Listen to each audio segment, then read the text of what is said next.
Uh, uh, like I was saying, starting the recorder, if you don't want to be recorded, um, you can always go to the link and see the recording afterwards and so on and so forth. But Christian, I'm going to pick on you right away.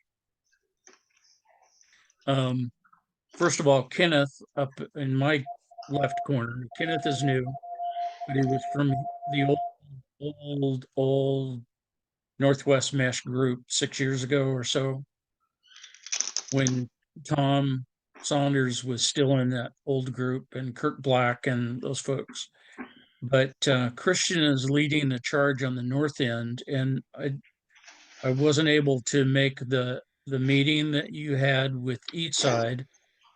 So I'm going to let you kind of give a overview of what you did. And by the way, Gerard is also new. Gerard is from Sammamish, or Well, used to be. was from Issaquah. Now I'm in Florida. Yeah. So Okay, there cool. you go. It's all yours, Christian. Awesome. It was fantastic. There was laughter, there was crying. It was better than cats. It was just it was an amazing experience. Yeah, so Carl Leone, N7 UK, sorry, N7, that's Kirk, the N7 UK, N7 KUW, and then Nick, whose call sign I'm forever forgetting, but Nick, who's a member of West Seattle ARC, and is also just really knowledgeable, new but knowledgeable about AREDN. The three of us did a presentation, and basically it was an intro, an overview of AREDN. About 3/4 of the presentation was AREDN, and then 1/4 of it was HamWAN. And this was for the King County Aries group for their quarterly meeting. And there were probably about a dozen people, in addition to me, Carl, and Nick, representing, there were, I think we had 4 folks from Seattle ACS, so we had sort of had a home crowd join us who aren't typically on King County, and then probably 3 or 4 other Aries races groups represented. Someone from Bellevue was there. Jay, whose call sign I'm forgetting, represents Eastside Fire, I believe. That's who he volunteers with. And then I think there were 2 others, maybe someone from Kirkland. And most of the presentation, Ron, you've seen Carl's intro to AREDN before. It was built on that. And then we went into a little more detail, and Nick actually went into a bit of flashing firmware to try to give folks a sense of what's involved to actually, get hardware up and running. And we touched just a little bit on like MeshChat and some potential other use cases like VoIP phones, and setting up WinLink, for example, to run over an AREDN network. But it was still fairly high level. And then again, about 1/4 of it was on HamWAN, both to let folks know, because Ham, in the area, in the region, we've got such a strong HamWAN presence. And then Jay, again, who I think represents Eastside, or is a radio volunteer with Eastside Fire. He said that they had been particularly interested in HamWAN, getting set up with HamWAN, and then finding out about AREDN. They were also curious, so what's the, are they equivalent? What are the differences? And we did, I think Carl, Nick, and I are all on the same page. We did spend a little time at the end just saying that from our perspective, HamWAN and AREDN do serve different purposes. They sort of they fit into this MCOM ecosystem a little differently, and that HamWAN provides, is more centralized and has this big infrastructure in place with the Puget Sound data ring, and that AREDN really represents a very good tool for one, that last mile kind of thing. So if you're going to use HamWAN, that AREDN is actually a really good way to bridge a HAMWAN, client site and getting it out into a community. And then the other thing is AREDN is just good for deployment. Like if we're going to get a bunch of hams to go out and, deploy to, um, an emergency space and want to set up a local data network that's not conflicting with Wi-Fi, and that people aren't jumping onto with their phones, that AREDN is a really good option. So we got a good response.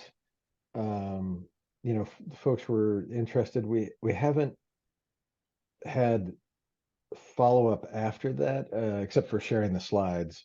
And Nick and Carl and I did have some email discussion about how much we were going to offer to do something like the Meshapalooza that West Seattle has done, and then West Seattle folks helped Seattle ACS do with a couple of exercises up in the north side. And Carl was really, he's definitely concerned about overstretching as far as ACS goes, is like ACS sort of volunteering to be trainers for AREDN. But just FYI, Ron, I do think that there was some interest on the east side, there might be something for some sort of Meshapalooza, or if you guys did it again in West Seattle and there was enough lead time, you might get some folks traveling over from the east side for it. Right. Well, I'm glad you had and you said you had about 6 or 7 people for the turnout. I think it was actually, well, yeah, and so it was about 12 people in addition to me, Carl, and Nick, but like four or five of those were Seattle ACS folks, who we let know, and so they were literally folks who had been at our Meshapalooza, at the Seattle ACS Meshapalooza that you and Tom and Frank and Nick helped put on. Yeah. Yeah, unfortunately, I'm not a great asset anymore. I've forgotten more than I remember um, when it comes to mesh, but I'm definitely have the spirit of support. Um, that's a great report. Thanks, Christian. Yeah. Mark, what's going on? I know you just got back up to New Jersey. Anything AREDN wise from the big house that we should know about? Yes, there is. Uh, the current nightly version is frozen right now, pending that becoming the next major release at the end of the month. So towards the end of the month, I don't know if it's going to be before or after Thanksgiving, there should be a new production release of AREDN firmware, pretty much based on the current nightly build. So if you want to preview what's coming out, go grab the nightly build. If you want, grab it anyway, and try to beat it to death. See if you can break it, because that would be good information to know before it is released. So that's kind of the pre-announcement. You'll probably be seeing something from Orv W6BI when it is released. He generally makes the rounds of all the groups.io groups and makes the announcement that way. So that's what's coming up on the AREDN front. Okay. I just sent an email to Nick asking if he's going to join, so he may pop in. Like most of you know, I spend a lot of time out of the Seattle area because my new house down on Alaska requires painting and grass cutting and things like that. So I've been not too active, but what I tried to show, and I think I'm gonna have to change my video to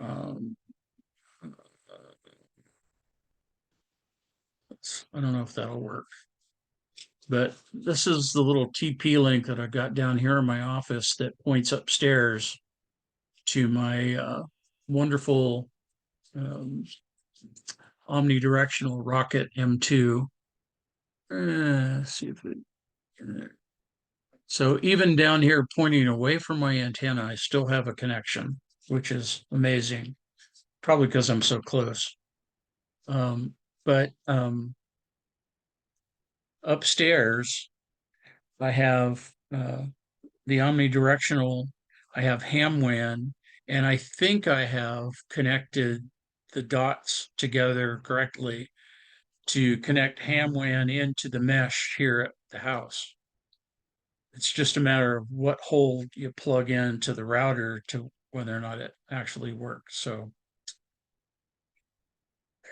haven't tried it. I'm waiting for really to Nick to come take a look at it before I do anything stupid because he's an IT guy and I am not. I'm an antenna guy. So Yep, you're a radio guy, all right. One thing you may want to consider is that node in your basement, wherever you are right now, is yeah. actually QRM to your node up on the roof. Oh, Yeah, many people have done exactly what you've done, and once they turn off the inside node, they're amazed at how much better the node outside works. okay. Well, I can do that. I can just go like that and it is done. And so So we'll see. you do have some sort of connectivity upstairs already in the shape of a Cat5 cable that goes somewhere in your house. So Well, I have Wi-Fi off the ham WAN. I can, I'm okay, not sure. Yeah, I'm not getting sure. to your AREDN node, Yeah. uh, that thing My requires Arden node upstairs is connected to ham WAN at the same place point. yeah, okay. So it's probably conceivable that you can get to both over one piece of Cat5 if you wanted to. But a lot of people have found that they're doing exactly what you're doing, even with something as low powered as a half light. And they found that the one of the best practices now is only to have one ARD node on any given frequency at one location. So any location, only have one ARD node on a given channel. So I just wanted you to be aware of that. Yes, it will work. It appears to be a nice, cheap, and dirty way of getting out, but you're also getting in the way of your own node up on the roof, or wherever it is. Well, I've just shut it down and now I'm running my internet over ham WAN. Um, I think I would have to go into Chrome and try to type in the address for the ham WAN up on the roof. You may want to set up some a VLAN or two in your house so that you can address each network natively. So Yeah, the problem I have is I'm not normally here, so I don't have a real. I'm only leaving it up because I think it's of value to somebody else. okay, It's not of value for me here because I'm hardly here. I'm only here 3 days a week, hmm maybe. okay. But just so you're aware that what people have noticed in the past. So Yeah, the ham WAN's a little weak, so I'm going to go back to my other internet.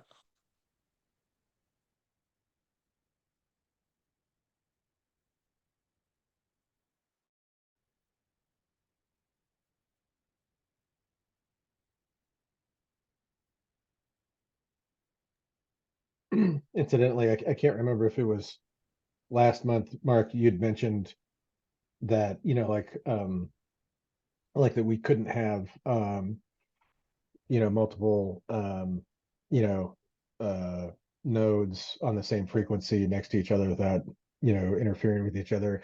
And Barry K7PL went, I don't know if he's reported back before now, but he stuck up a couple I think the TP links pointed in opposite directions and he got them as far apart as he could. Yeah, And about you know, 50 feet, you said. yeah, and you were right, Mark. I'm sure you're shocked to hear, but yeah, he confirmed he had exactly that experience. Yeah, if he was here, he would say you were right, Mark. Oh, geez. Well, that's a whole lot better than saying, I told you so. Yes. And I'll take that any day of the week. Thank you. All right. John, do you have anything? No, I do not have anything. I've reported before that I'm in a hole, and I did have tunnel, but I lost tunnel, and I'm thinking about trying to get tunnel back. But I'm just kind of a fly on the wall. Okay. And not to put you on the spot, Kenneth, but we always let everybody talk during these sessions. So do you have anything you want to bring into the group? Well, if you don't mind, I can bring, it's not really mesh, but it is certainly related to communications and what you guys are doing. And it's an announcement that was put out recently by two of the groups within NASA. And it's from the Institute of Science and National Science Foundation and a number of other agencies. And what it is a call for experts and professionals in the human exploration of Mars. It's a unique call. And they sent it out through multiple grapevines. And it's looking for experts. And they basically, of course, they go towards those people who are members of the National Science Foundation or National Institute of Science. But it's open to the public. And so I can post that if you want that email that came out from NASA. I don't know if you're interested in that, or if anybody within the NWMESH is considered an expert. But it's useful, I think. And it gives you an idea of what their ideas are for the human exploration of Mars, which of course is the next high point in human exploration. So that's all I got. That's what I got from NASA. If you want me to post it. Yeah, sure. You're welcome to post wherever you like. There's nothing. Okay. What I was going to say though, wasn't the next trip to Mars going to be a one-way trip? Well, I don't know. Is that what's in store? I think that's a private exploration of Mars. I think that's Elon Musk has always talked about that. Okay. And I think, but NASA, of course, cannot. NASA is a public agency, and NASA can't talk about one-way trips to Mars. And the next trip that they're, organizing for, of course, is going to be both ways.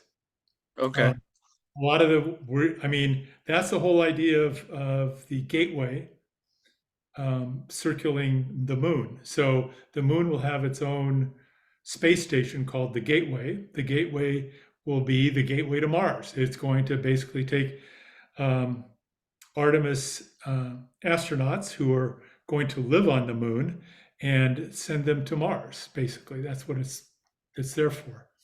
And so this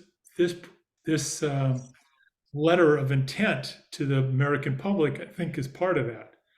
They're looking for experts on human exploration of Mars. Mm. I don't know. I don't know any more than that. I'm just a reviewer and for NASA, and that's what I hear. And so Gerard is in Florida now, and that's where Bezos is going for Blue Origin, he says. But maybe, who knows? So there's a lot of activity going on that I have not privy to, and all I have is what they send me. Okay. I would be glad to promulgate HF between the moon and Mars. I think there'll be a number of operable frequencies since there's no ionosphere. And CubeSats have already gone to essentially using ham bands, but since it's in international waters and nobody is there to enforce it, but CubeSats went to Mars from JPL. You know that already. There are Yeah. CubeSats circling Mars, and they went there with the first couple of rovers that went down. And so they're still circling Mars at ham frequencies, believe it or not. And so they're out there willing to be tapped. But anyway, let me post a letter. That's all I wanted to do, is just say that. I'm not an expert myself. I'm just a NASA reviewer. All right. Gerard, if you'd like, you have the floor. All right. Well, I used to be in Seattle, but I moved out of there back in December, and now live in Florida. I was talking to Mark earlier on another matter, and he sort of said something about the meeting tonight, so I figured I'd break in and just sort of see what you guys are doing and so forth. Another thing that might be of interest to a few of you, I am now also the maintainer of MeshChat. So if you have ideas or thoughts or want something done in MeshChat, feel free to reach out. You can hit my GitHub repo with an issue or contact me directly. Okay, thank you for that. It's good to have the two of you, both Mark and yourself, as a resource for our group, because there's a lot that we don't know, and we don't know what we don't know. So, Yeah. And down here, I've been organizing a bunch of the people that do have AREDN nodes, at least through tunnels throughout the state of Florida. And we're trying to work toward everybody basically connecting together behind a supernode to connect to everybody else. So that is active work that two of us are working on right now, is supernode related stuff. Can you describe a supernode? Well, I think Mark will probably be a much better person to describe that. But basically, it is a customized, basically Linux machine. Some people are trying to do it on nodes, and I have problems with that. But basically, a customized Linux machine that talks to a number of different mesh networks, connects them together, routes between them, but does not propagate the OLSR routing information or host and service information directly. That way you don't clutter your network with a lot of OLSR traffic and overwhelm your nodes. Well, one could look at it as a very high level, wide area networking scheme that sucks out node information from local networks to which it's connected, shares it with other supernodes, and makes your nodes available to anyone else that's connected to a supernode. There are some features that are needed in a node to really facilitate that. And those features are in the current nightly build, and they will be available when the build goes production at the end of the month. So if you want to play around with that, have fun. Supernodes are not for everybody. There's still a lot of unknown stuff about them. So I don't think a supernode is really what a lot of people think it might be or would want it to be. So just be aware that in my mind, it's still experimental, it's still developmental, but there will be support for that coming up. So the bottom line, it'll be a way for any local network to be joined to the rest of the AREDN world and be able to speak to everybody on a wide area basis. But there's still some development had to be done as far as I'm concerned. The last time I read about it, I thought it had something to do with suppressing tunnels, that it could manage tunnels in a way that it wouldn't cause people to get overloaded with tunnel traffic. Is that part of supernode? Yeah, that is correct. The supernode okay, imagine this, you have, I think there's like 15 supernodes out there already. They talk to each other through tunnels, and they exchange all the routing information between them that they know of. And what they know of is that they have a DTD port that connects into a node on an individual local network. Okay, so now the super node gets DTD information from the local network. So it knows about all the nodes on the local network and shares that with all the other supernodes. However, the supernode only sends back to the local network information about itself. So therefore, the only thing you see extra on your local network is one more node, which is called the supernode. Now, there's a couple little things that you have to do to be able to talk through the supernode, and those will be handled semi-automatically with the new firmware that's coming out. So there'll be a button that pops up if it detects a supernode. You press the button, and now your node, certain aspects of your node, get reconfigured to be able to use the supernode network. But the key here is that going back to a local network, a supernode only broadcasts itself. It doesn't broadcast anything else that's in its routing table.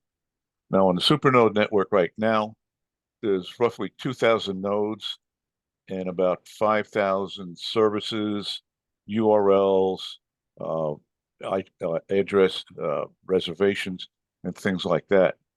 Now, if that were to be released to a local network, that would instantly swap the network, and the older nodes that are out there with the 32 meg worth of memory would instantly fall over and become useless. So to prevent that from happening and preventing any stupid action on the local network, it only broadcasts itself to the local network. So that's what supernode network is all about. It's a high-level network. Not everybody needs to be on the supernode network. Maybe some people do not want to be on it, and that's your choice as a local network. So what would be a good use case for trying to use the supernode? Let's say I had access to one. What would I? All right, mutual aid between geographically close networks that normally doesn't have it. Okay, so for example, you would able to talk to the guys to your south in Oregon in case something came up that affected both of you guys. You could coordinate over the mesh that way. Ditto for the guys in Yakima. I think they're part of this already. I don't know what their intentions are as far as a local network. I don't have any contact with them. If you wanted to set up a wide area networking for such things as voice, for email, maybe MeshChat, maybe a supernode MeshChat network, things like that could be set up.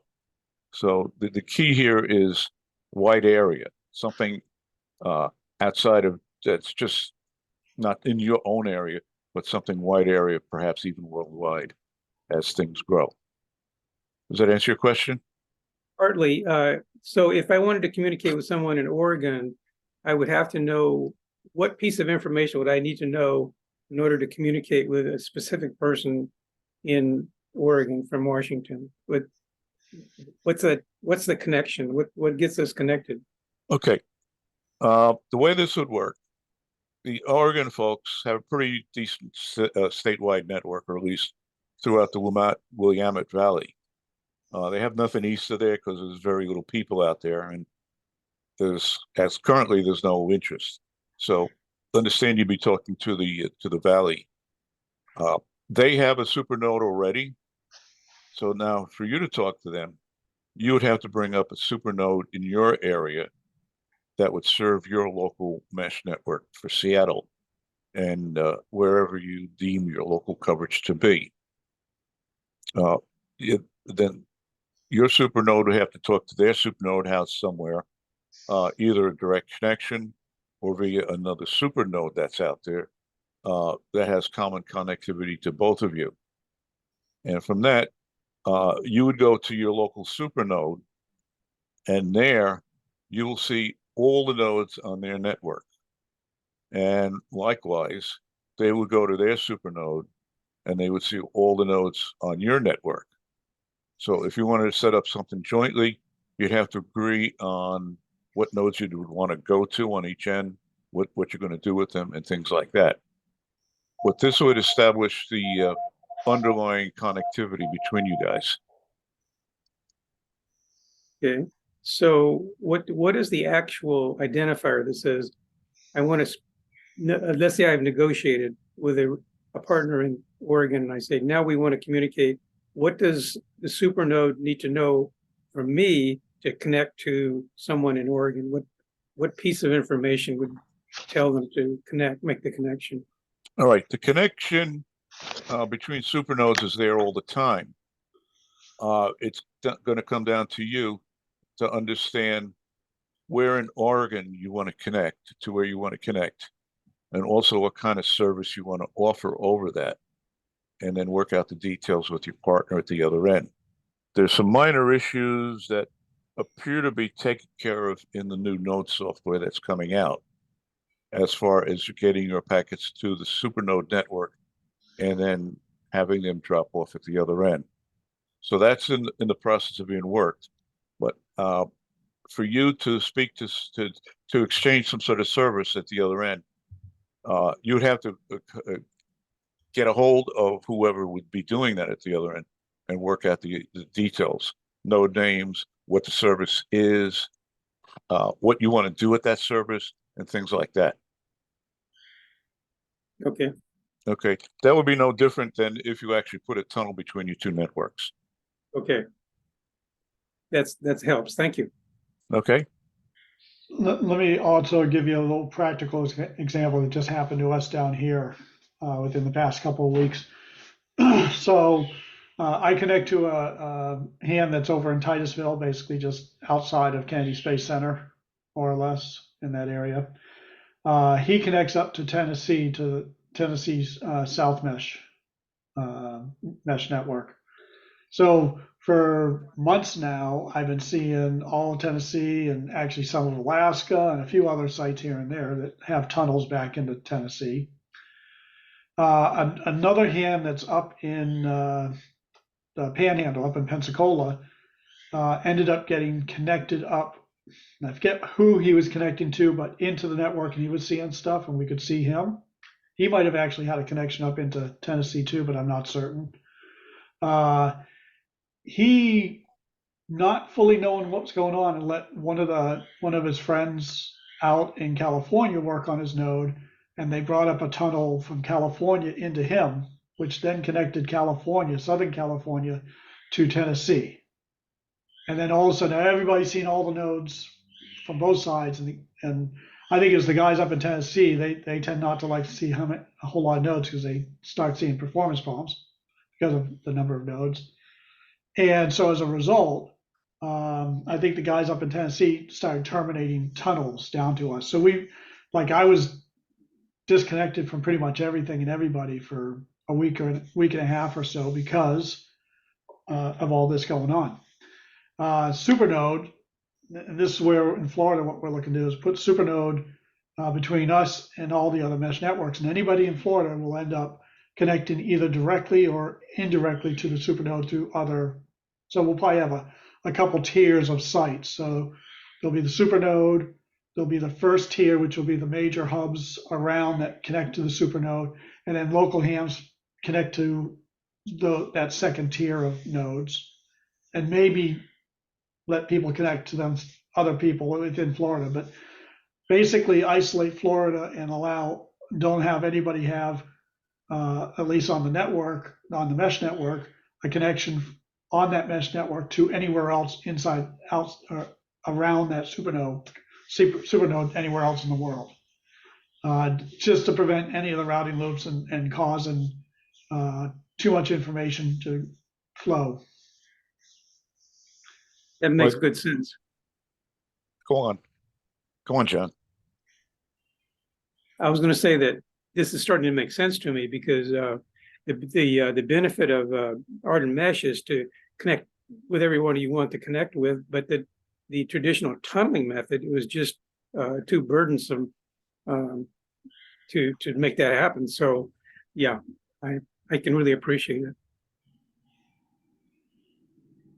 Yeah, Gerard, you may ask the guy in Titusville about his first week on the mesh. He did that same thing, and boy, did he catch hell. I think someone was saying something about that. You might, it might have been you in an email that said something about that. It's like, oh, that's bad.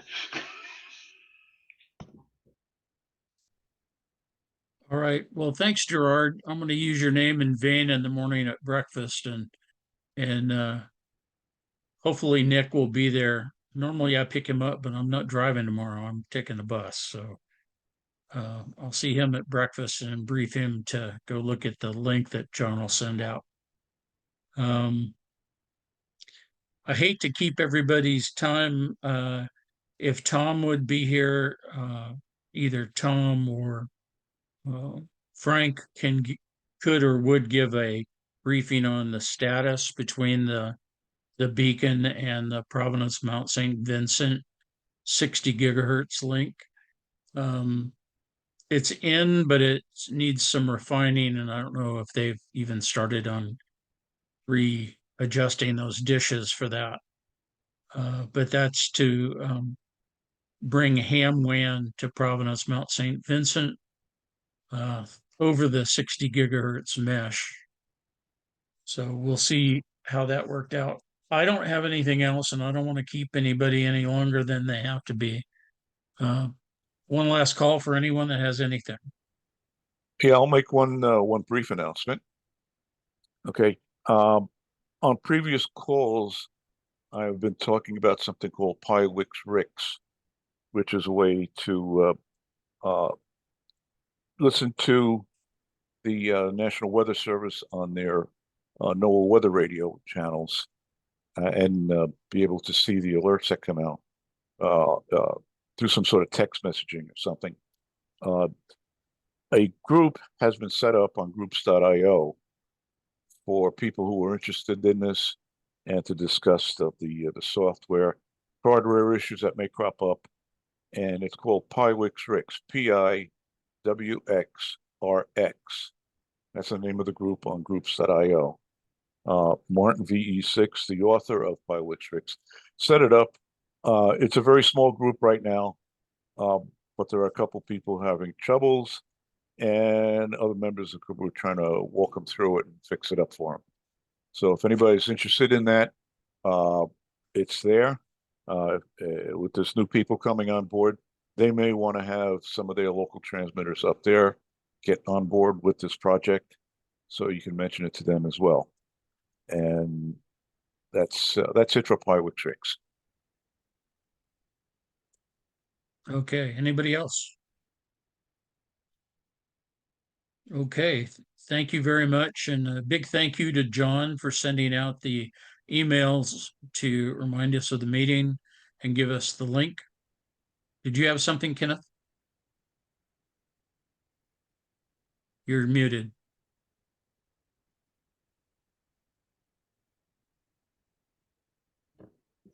I was just thanking John with my hand. I was just going, You're Oh, welcome.